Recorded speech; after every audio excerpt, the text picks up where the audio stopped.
አርሰናሎች ከሻምፒዮንስ ሊግ የሳምንት አጋማሽ ጨዋታ መልስ በዛሬው ዕለት ኤሚሬትስ ስቴዲየም ክሪስታል ፓላስን የሚያስተናግዱበት የእንግሊዝ ፕሪሚየር ሊግ ጨዋታ ተጠባቂ ነው። ከምሽቱ 11 ሰዓት ሲል ይከናወናል። እነዚህና ሌሎችንም ስፖርታዊ ጉዳዮች ወደ እናንተ እናደርሳለን። ሰብስክራይብ ያደርጋችሁ ቤተሰብ ሁኑ፣ ላይክ ያደርጋችሁ ደግሞ ቆይታችሁን ከኛ ጋር አድርጉ እያልኩኝ ወደ ስፖርታዊ ጉዳዮቻችን አመራለሁ። እንግዲህ እንደሚታወቀው ወደ ስፖርታዊ ጉዳዮቻችን ስናመራ በሳምንቱ አጋማሽ ትልልቅ የሚባሉ የሻምፒዮንስ ሊግ ግጥሚያዎች ተከናውነው ነበረ። ከነዚህ መካከል በኤሚሬትስ ስቴዲየም የተደረገው የአርሰናል ላይ የአትሌቲኮ ማድሪድ ደግሞ በትልቁ ሲጠበቅ ነበር። እንደዚህ አይነት ትልልቅ ጨዋታዎችን የምንጠብቀው ቢበዛ ሩብ ፍጻሜ ላይ ነው። በተረፈ ግን ግማሽ ፍጻሜና ፍጻሜ ላይ ነው እንደዚህ አይነት ትልልቅ ጨዋታዎች የሚከናወኑት።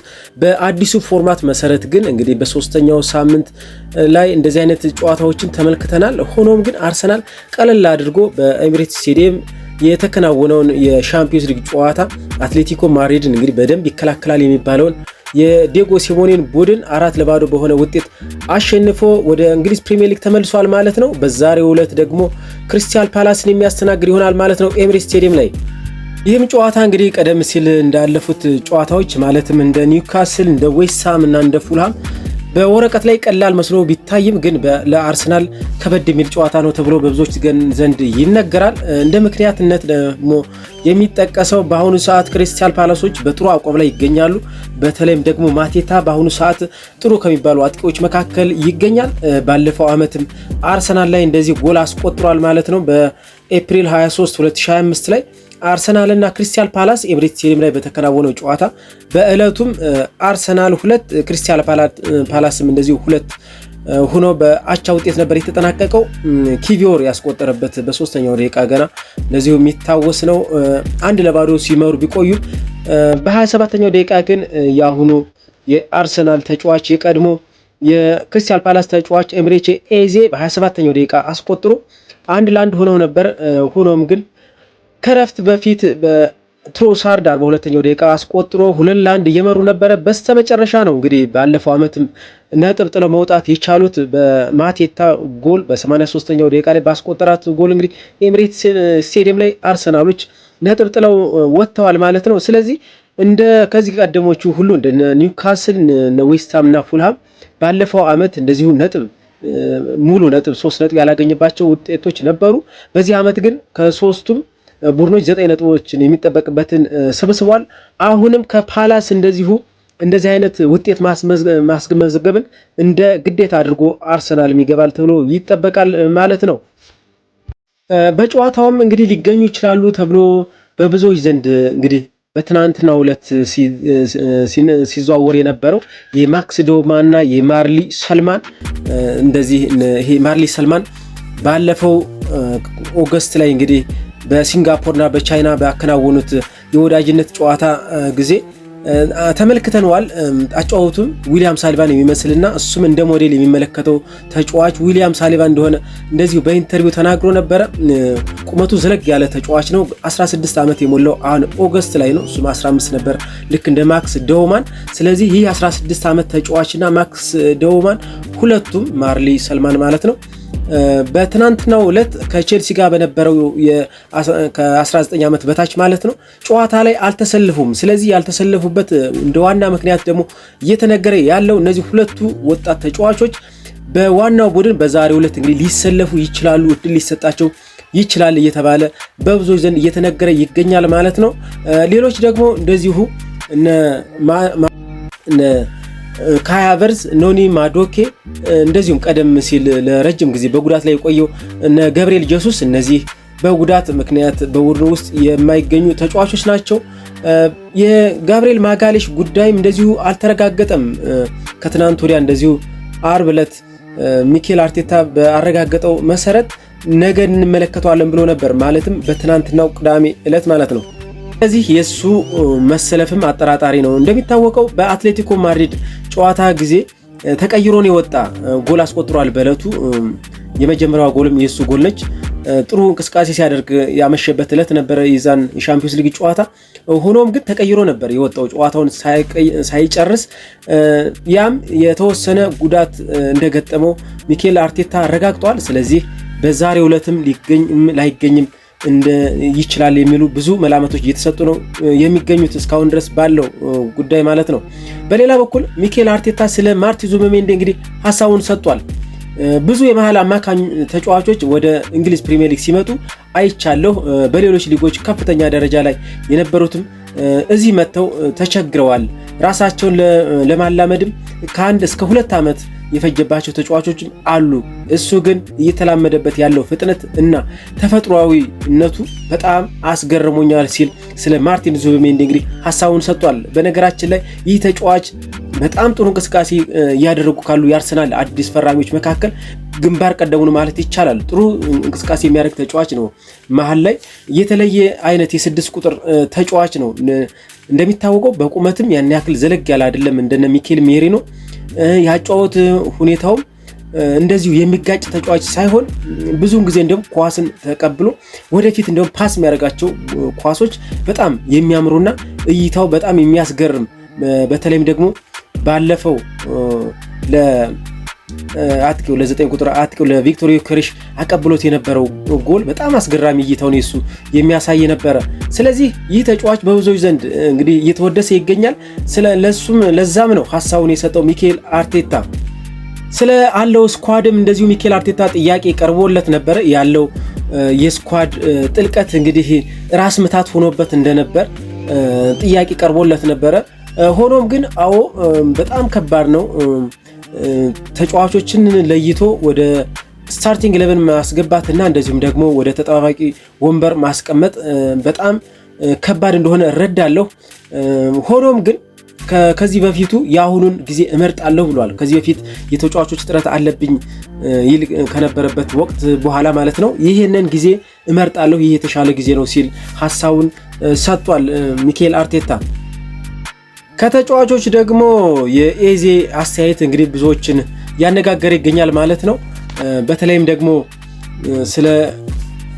ስለ በፊት ክለቡ እንደዚሁ ስለ ቶትንሃም እና ስለ ክሪስታል ፓላስ ሐሳቡን ሰጥቷል። ስለ ቶትንሃም እንግዲህ እንደሚታወቀው ወደ ቶትንሃም ኦልሞስት ያለቀ ጉዳይ ነበረ። ወደ ቶትንሃም ኦልሞስት ካለቀ በኋላ ነው እንግዲህ አርሰናሎች በመሃል ገብተው ዝውውሩን አጠናቀው የግላቸው ያደረጉት። ስለዚህ ስለዛ ሐሳቡን ሰጥቷል። ወደ ቶትንሃም ለመዘዋወር ተዘጋጅቼ ነበር ይላል እንግዲህ ኤብሬቼ ኤዜ። ነገር ግን አርሰናል ጥያቄ ካቀረቡበት ሞመንት ጀምሮ ምርጫዬ እነሱ አርሰናሎች ብቻ ነበሩ። ስለዚህ በዚህ ምክንያት ደግሞ ዝውውሩ እንደሚጠናቀቅ እርግጥ ነበር ሲል ሐሳቡን ሰጥቷል። ለአርሰናል መጫወት ልክ እንደ ቲያትር ነው ሲል ሐሳቡን ሰጥቷል። የበለጠ ግፊት ይኖርባል፣ ዋንጫዎችን ለማሸነፍ መጫወት። ነገር ግን የኔ ያን ሁሉ ለማድረግ ሳልመው የነበረውና ስመኘው የነበረው ሐሳብ ስለነበረ ይህን ነገር በመሆኑ በጣም ደስተኛ ነኝ ሲል ሐሳቡን ሰጥቷል። ስለ መጀመሪያ ጨዋታውም እንደዚሁ ሲናገር ለረጅም ጊዜ ሳልመው የነበረ ነበር፣ ነገር ግን በጣም በወቅቱ እውን ስለመሆኑ በጣም እስካሁን ድረስ እጠራጠራለሁ፣ እስካሁን ድረስ ማመን አልቻልሁም ሲል እንደዚሁ ሐሳቡን ሰጥቷል ማለት ነው። ስለ ፓላስም ሐሳቡን ሰጥቷል። የተለየ ቀን ነው ብሏል። የዛሬውን ቀን የተለየ ቀን ነው እና ይህ ጨዋታ እንግዲህ በጉጉት የምጠብቀው ጨዋታ ይሆናል ሲል ሐሳቡን ሰጥቷል። እንደ ሁሌም ማሸነፍ ግን የምፈልገው ጨዋታ ነው። ነገር ግን ለፓላስ ለሰዎቹ ማለትም ለክሪስታል ፓላስ ባለስልጣናት ማለቱ ነው እና ለደጋፊዎች ያለኝ ፍቅር ሁሌም ይቀጥላል ሲል ስለ ቀድሞ ክለቡ ስለ ክሪስታል ፓላስ ተናግሯል ኤምሬቼ ኤዜ። በዚሁም እንግዲህ በዛሬው ዕለት የመሰለፍ ዕድል ይሰጠዋል ተብሎ እንግዲህ ተገምቷል ማለት ነው።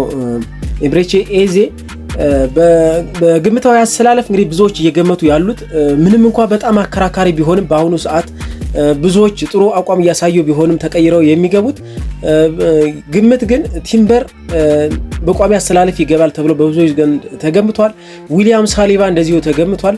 እንደዚሁም ደግሞ ሞስኬራ ጋብሪኤል ማጋሌሽን ተክቶ ይገባል ተብሎ ከሚጠበቁት ተጫዋቾች መካከል ተካቷል ማለት ነው። ሪካርዶ ካላፊዮሪ ተመልሶ እንግዲህ ወደ ቦታው ይመለሳል ተብሎ በብዙዎች ዘንድ ተነግሯል ማለት ነው። ሉዊስ ስኬሊ ባለፈው ሳምንት ጥሩ አቋሙን አሳይቷል። ማለትም ባለፈው የሻምፒዮንስ ሊግ ጨዋታ ከአትሌቲኮ ማድሪድ ጨዋታ በተከናወነበት ዕለት በተለይም ደግሞ ለጋብሪኤል ማርቲኔሊ የአሲስት ያደረገለት መንገድ ያደረጋት ኳስ በብዙዎች ዘንድ እንግዲህ እየተደነቀ ይገኛል። በዕለቱም ጥሩ አቋም እንዳሳየና ለቦታው በደንብ እንደሚፎካከር ያሳየበት ጨዋታ ነበር። ስለዚህ ብዙዎች እንደዛ አይነት አቋም ቢኖረውም ካላፊዮሪ ግን ቅድሚያ ይሰጠዋል ሲሉ ገምተዋል ማለት ነው። ከፊት ለፊት ደግሞ መሀል ላይ ማለት ነው ዙቢሜንዲና ዴክላን ራይስ ይጣመራሉ የሚል ግምቶች አሉ። ከነሱ ፊት ለፊት ኤቤሬቺ ኤዜ የ10 ቁጥር ቦታን ይዞ ይሰለፋል የሚሉ ብዙ ግምቶች እንደዚሁ አሉ። በቀኝ በኩል ቡካዮ ሳካ፣ በግራ በኩል ደግሞ ማርቲኔሊ ትሮሳርድን ተክቶ እንግዲህ ወደ ቋሚ አሰላለፍ ይገባል ተብሎ እሱም ተገምቷል ማለት ነው። ባለፈው የሻምፒዮንስ ሊግ ጨዋታ ጊዜ እንደዚሁ ወደ ቋሚ 11 ተካቶ ጎልም አስቆጥሮ ነበር። ጥሩ እንቅስቃሴ ያሳየበት እለት ነበር። ስለዚህ ያንን አቋም በዛሬው እለትም ሊያሳይ ስለሚችል እንደዚህ ወደ ቋሚ 11 ይገባል ብሎ ብዙዎች ገምተውታል። ከፊት ለፊት ላይ ጥሩ መነቃቃትን እያሳየ ያለው ቪክቶር ዮኬሬሽ እንግዲህ 9 ቁጥር ብቸኛው አጥቂ ይሆናል ተብሎ ተገምቷል። ቪክቶር ዮኬሬሽ እንግዲህ እንደሚታወቀው ብዙ ተነግሮለት ወደ ኤሚሬትስ የደረሰ ተጫዋች ነው። ሆኖም ግን ብዙ ትችትም እየተሰነዘረበት ይገኛል። ምንም እንኳ ትችቱ ውሃ የሚቋጥር ባይሆንም በጣም የፈጠነ ትችት ቢሆንም በብዙዎች ዘንድ ሆኖም ግን ባለፈው ሳምንት ደግሞ በሻምፒዮንስ ሊግ ማለት ነው ጥሩ እንቅስቃሴ አሳይቷል። 2 ጎሎችን አስቆጥሯል። ጥሩ የራስ መተማመኑም የመለሰ አይነት እንቅስቃሴ ነበር። በስተመጨረሻም ፈገግታው፣ ደስታው፣ አገላለጹ ጥሩ ሁናቴ ያሳለፈ ይመስላል። ስለዚህ ወደ ጎል አስቆጣሪነቱ ይመለሳል ተብሎ እንደዚሁ ይጠበቃል ማለት ነው። 5 ጎሎችን አስቆጥሯል እስከዛሬ ድረስ። 5 ጎሎችም እዚሁ ኤሚሬትስ ስቴዲየም ላይ ያስቆጠራቸው ጎሎች ናቸው። በዛሬው ዕለትስ ምን አይነት እንቅስቃሴ ያሳያል የሚሉ በብዙዎች ዘንድ ይጠበቃል ማለት ነው። እንደ ምክንያትነት ደግሞ ኦሊቨር ግላስነር በጣም ጥሩ ቡድን የሚሰራ አሰልጣኝ ነው። እሱ ደግሞ ብዙ ተጫዋቾች ቢለቁበትም በቦታቸው ላይ የሚተካቸው ተጫዋቾችና እንደ ቡድን የሚሰራው ቡድን ጥሩ ቡድን የሚሰራ አሰልጣኝ ነው። ስለዚህ ጥሩ ተገዳዳሪ ሆኖ ይቀርባል ተብሎ ይገመታል። ሆኖም ግን በብዙዎች ዘንድ እንግዲህ ግምት የተሰጠው ለባለሜዳው ለአርሰናል ቢሆንም በቀላሉ ግን 3 ነጥብ ለማግኘት እንደሚያዳግተው ደግሞ ብዙዎች እየተናገሩለት ይገኛሉ። ጥሩ ጨዋታ እንደሚሆንና በብዛት ግን ለአሸናፊነት እጩ ያደረጉት የአርሰናልን ይሆናል ማለት ነው። ምንም እንኳ ገና 9ኛው ሳምንት ላይ ቢገኝም መሪ ነው በአሁኑ ሰዓት አርሰናል። ስለዚህ ያንን ለማስጠበቅ ደግሞ እንደዚህ መሰናክል የሆኑበት የነበሩትን ባለፈው ዓመት ትልልቅ ቡድኖች ሳይሆኑ እንደነዚህ አነስ ያሉ ወረቀት ላይ ማለት ነው ክለቦች እነ ኒውካስል፣ እነ ዌስትሃም፣ እነ ፉልሃም እንደዚሁም ደግሞ ክሪስታል ፓላስን ባለፈው ዓመት እንደዚሁ ኤሚሬትስ ላይ ነጥብ ያስጣለው ቡድን ነው። ስለዚህ እነዚህን ቡድኖችም የማሸነፍ ግዴታ ውስጥ ይገባል ማለት ነው አርሰናል። በብዙ መንገዶች አርሰናል በአሁኑ ሰዓት የተሻለ ቡድን ይዟል ከሚባሉ የአውሮፓ ቡድኖች መካከሉ ምን የሚካተት ነው። በአሁኑ ሰዓት እንደ ስኳድም ጥሩ ስኳድ የያዘ ምንም እንኳ የተወሰኑ ተጫዋቾች በጉዳት ላይ ቢገኙም እነ ኦዲጋርድ፣ እነ ኖኒ ማዶኬ፣ እነ ካይ ሃቨርትዝ በጉዳት ላይ ቢገኙ ያሉት ተጫዋቾች ግን እነዚህን ተጫዋቾች ተክተው በብቃት መጫወት የሚችሉ ተጫዋቾች ያሉት ቡድን ስለሆነ ጥሩ ውድድር ያሳልፋል ተብሎ በብዙዎች ዘንድ እየተገመተ ይገኛል ማለት ነው። በዛሬው ዕለት እንግዲህ መልካም ውጤት እያልን በዚሁ እንጨርሳለን። ሰብስክራይብ ያደርጋችሁ ቤተሰብ ሁኑ፣ ላይክ ያደርጋችሁ ደግሞ ውጡ። ሰላም